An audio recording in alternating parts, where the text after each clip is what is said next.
Vous le savez, Estelle, vous le savez, vous qui nous regardez, on essaye toujours, Ensemble c'est mieux, de donner un coup de projecteur sur nos comportements les plus actuels. On parlait de garde alternée. Alors, il y a évidemment dans l'immobilier aussi des comportements qui se rapportent à notre époque et à notre façon de faire. Et aujourd'hui, on va parler de la vente d'un bien loué. Parce que c'est jamais simple. Y a toujours une petite guéguerre, Estelle, entre propriétaires et locataires. Et c'est ce qui fait peur parfois d'ailleurs dans le fait de louer un bien. Oui, tout à fait. Alors déjà, vendre un bien loué, ça a une réalité au niveau français, puisque au niveau français, 40% des personnes qui occupent leur logement en tant que résidence principale eh bien, sont locataires. Et on arrive à 48% en Île-de-France, un territoire que nous, notaires du Grand Paris, nous connaissons bien.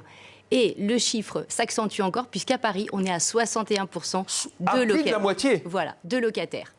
Donc, il y a une réalité.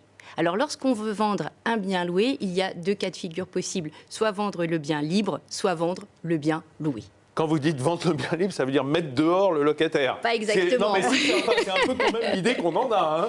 Oui, mais le locataire est protégé, on va le voir. Bah oui, et il y a des conditions pour effectivement faire en sorte que tout se passe bien. Alors, le plus simple, je dirais, c'est vendre le bien loué.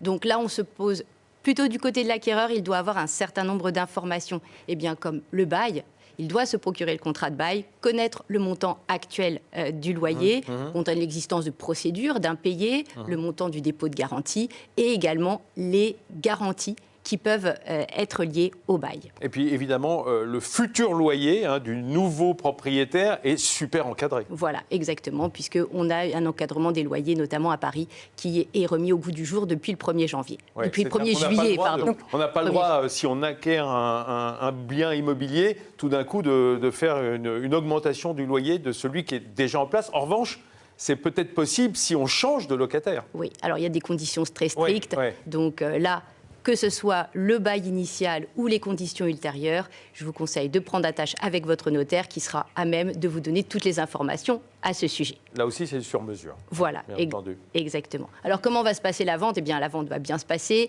Mais là, c'est pour les investisseurs. Là, vous parlez du cas pour les investisseurs, pour ceux qui veulent juste acheter, mais pas pour eux habiter dans l'appartement. Voilà, là, on est justement là, pour l'instant, dans le cas, effectivement, investisseur. Donc, au moment de la vente, la vente va avoir lieu. Eh bien, pour le locataire, je dirais rien ne change. Il change juste de propriétaire. Il change de RIB pour le versement de son loyer. Pour simplifier. Et le notaire va effectivement informer le locataire de l'identité de son nouveau propriétaire. Bon, voilà. C'est important. Mais justement, quand est-ce qu'on doit donner congé à son locataire si on veut vendre le bien libre ? Alors, là, justement, il y a des conditions. Effectivement, la deuxième option, c'est vendre le bien libre. On a des conditions de forme et de délai qui sont très strictes. Donc, le congé doit être donné au plus tard 6 mois avant la fin du bail. Donc, ni trop tôt, ni trop tard. On a de la jurisprudence dans ce sens. Il faut que le locataire ait soit retourner, quoi. Exactement. Puisqu'à la fin des 6 mois, eh bien, il devra effectivement quitter son logement. Maître Amram, soyons clairs, il y a également une sorte de droit de préemption du locataire ? Exactement. Effectivement, pour pouvoir vendre, le congé doit être adressé au locataire. On a vu le délai, il doit contenir un certain nombre de conditions. Le locataire doit être informé. On va lui proposer, c'est un congé pour vendre, donc on va lui proposer d'acheter aux conditions prévues, avec un prix, des conditions. Et le locataire va avoir 2 mois pour réfléchir. Alors, si le locataire ne dit rien pendant le délai de 2 mois, il reste silencieux, ou s'il décide de répondre dans ce délai en disant qu'il n'est pas intéressé, eh bien, ce n'est qu'à ce moment-là que le propriétaire pourra vendre le bien à toute personne. Est-ce qu'il est d'usage de répondre, même si on n'est pas intéressé ? Enfin, je dirais, est-ce que pour entretenir des bonnes relations avec son propriétaire ? Oui, par courtoisie, parce qu'effectivement, souvent, le propriétaire a lui-même mis en vente l'appartement, il a trouvé un acquéreur, et sa propre vente sera sous condition que le locataire, effectivement, comme vous l'avez dit, ne préempte pas. Donc, effectivement, par courtoisie, il est sympathique de répondre avant.